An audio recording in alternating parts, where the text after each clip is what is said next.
Also, before we get started, there's a good chance that this is one of the last actual mouse reviews I do. I know that sounds a bit weird because I just started, but I really kind of want to take a break and then possibly focus on other content. I think I'll still do mouse videos, but I don't think I'm going to do reviews for the foreseeable future. The only two reviews that I plan on doing are the MM711 Lite, the review will be whenever I can get my hands on it, and same with the Model D wireless. Those reviews are still going to come out. I just don't know when, because those mice haven't released yet. But yeah, this could be one of the last actual reviews I do. So hopefully you like it, and now let's go move on to the montage.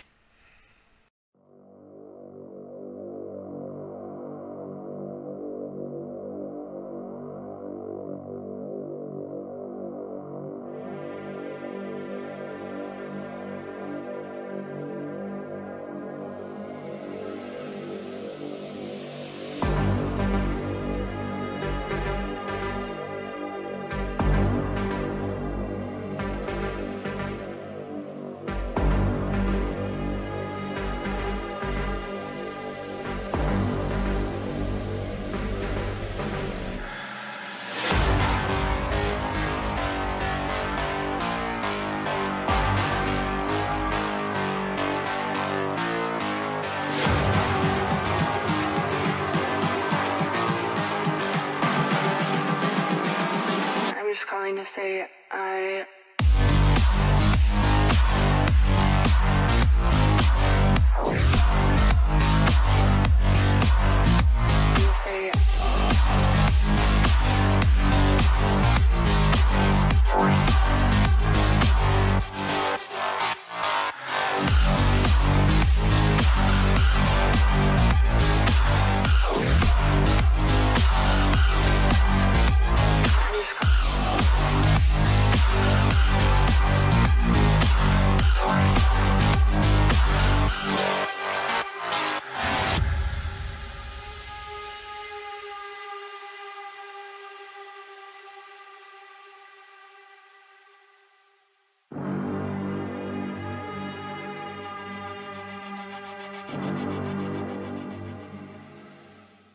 Alright, welcome to a quick review of the MARVO G985 gaming mouse. This mouse was one of the cheapest mice that I got off Amazon Warehouse for like $6, but new this thing seems to sell for about $15, which makes it pretty good, especially considering the fact that it has a 3325 sensor and is a big ergonomic mouse that seems to be modeled after the Razer Death Adder or Mamba and weighs about 85 grams. Or 87 on my scale, but the product page says it weighs 90, and then it also says it weighs 85. I weighed it at about 87, so I'm just gonna assume it's around there. And yeah, so I'll give my thoughts on this mouse, and hopefully you can make an informed decision on whether to buy this or not. And the switches on this mouse, the clicks, they're okay. Pre and post travel are not great. But it's not terrible either. It's not like super noticeable. Clicks are okay for spamming. Not the greatest though. And they could be better, but they actually feel pretty tactile. So I would bet there's some sort of Wano switches in here. I'm not sure which ones because I haven't opened up this mouse. I might open it up after I'm done reviewing it, but I don't know. The clicks on this mouse feel mostly fine. Scroll wheel on this mouse is mostly a smooth scrolling with no real steps. I'm okay with this. Some people may dislike it, but yeah, it's basically a smooth scroll wheel. The side buttons on this mouse are kind of weird. So I guess the left one right here is horrible. It's extremely stiff. Very hard to stand and sounds very weird, but the back one feels pretty good with not too much pre or post travel, although a bit more post travel than I'd like to see. So I don't know. I think it might just be a QC issue with the mouse with the front side button, and that's potentially why it got returned and ended up on Amazon Warehouse. I can't prove anything. but this front side button is sort of binds up. It does work, but it's not great. So I don't know if that's just an issue with this mouse or just a defect thing. But yeah, if that isn't broken, these side buttons are okay. They're not terrible, but they're not great either. And then the DPI button, not sure exactly what it is, but it feels fine. It seems like there's actually like a mechanical switch under it, and then there's also a button on the bottom that switches this from game mode to office mode.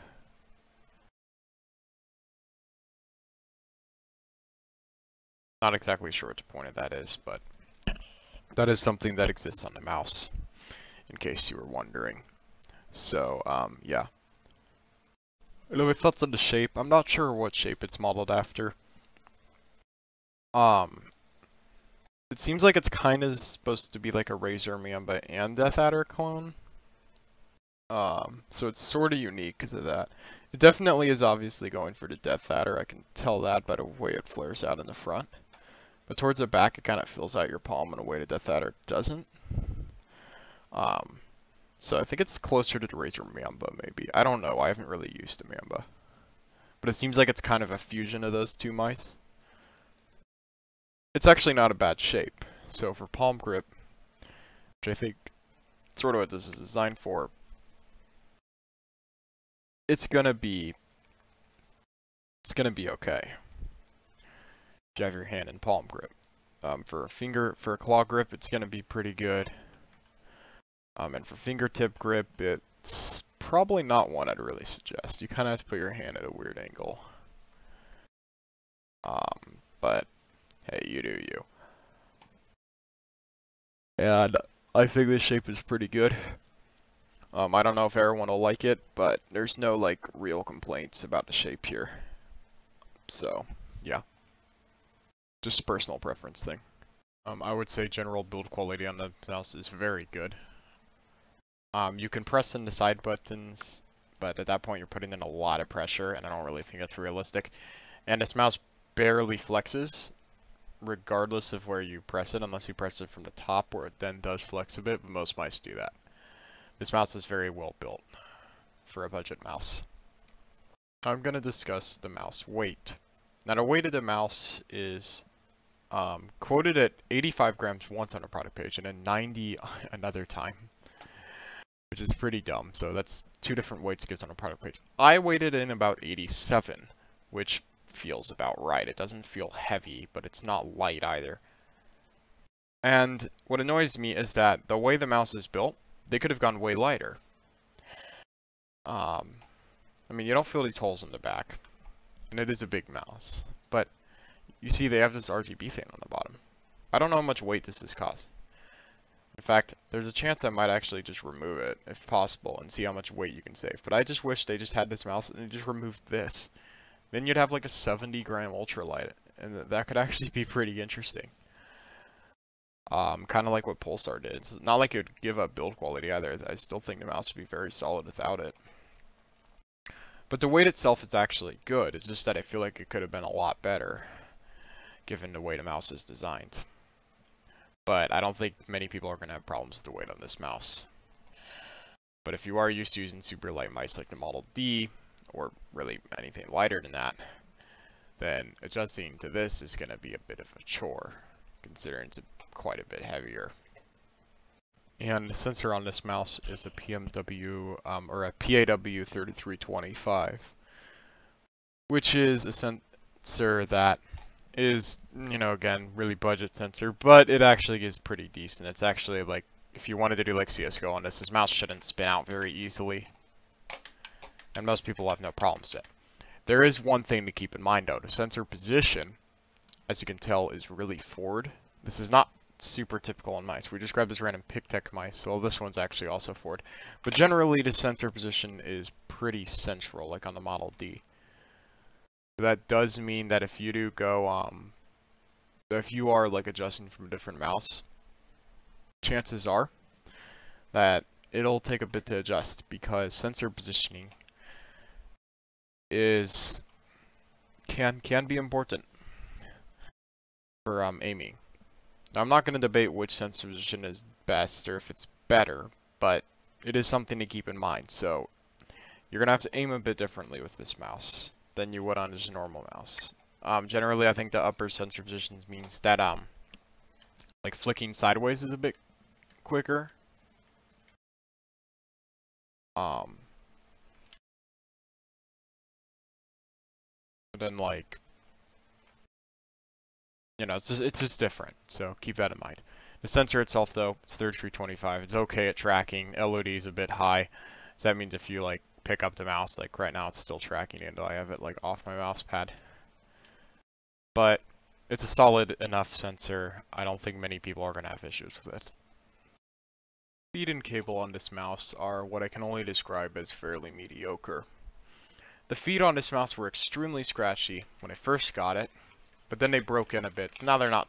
Now instead of extremely scratchy, they're just very scratchy. These might break in further and become better, I don't know. But yeah, these feet are not great. Even for a budget mouse, I would have liked to see some feet that don't scratch that much. And then the cable on this mouse, on the website, they advertise it as basically a wireless feel. It just feels like basically every generic, like, braided cable I've seen on a mouse. It's not very flexible at all. It's like I've seen a lot of mice cables similar to these. I think they all get them from the same place. But yeah, this it's gonna get the job done. It's a decent length, but it's not a great cable for sure. Alright, so the software on this mouse is pretty basic. Nothing special here. So you have a DPI, all your DPI settings here. You can go up to 10,000. I don't believe you can do XY, and they seem to be in steps 100. And in the effects, you can do lighting effects. There's actually quite a few. And the thing is, though, the top of this mouse does not seem to have any ability to have lighting effects. The lighting only goes on the bottom.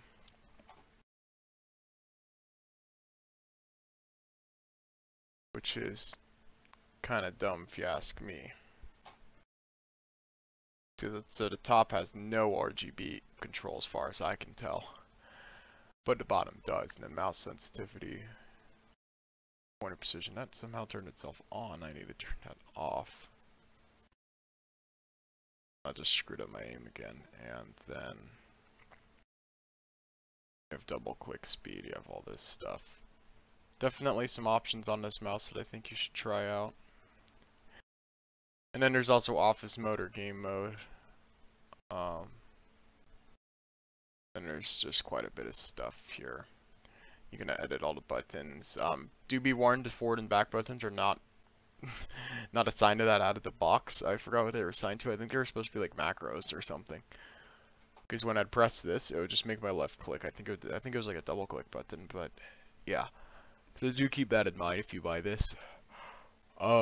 Software, it's pretty basic, but I think it gets the job done. And I'm not sure what I'd make my conclusion with this mouse. On the other hand, it gets some stuff right, and I also think the coding is really good. But on the other hand, I just find the dumb RGB diffuser layer that doesn't really do anything, the terrible feet, and side buttons that had some QEC issues. It just doesn't really wow me in any particular way to make it worth like a worthwhile suggestion. But if you've like already bought it, or for some other reason you just really want this shape, or this is all you're able to really get your hands on, this is okay. There's no major flaws I've had with it, but there's nothing great about it either, considering it's not as good as two PicTech mice I reviewed that I think I'm going to put on the end card here. So yeah, I just don't know why someone would buy this. It's not a bad mouse, but there are definitely improvements that I would like to see before I could really comfortably suggest this. So yeah, hope you had a good day, and bye.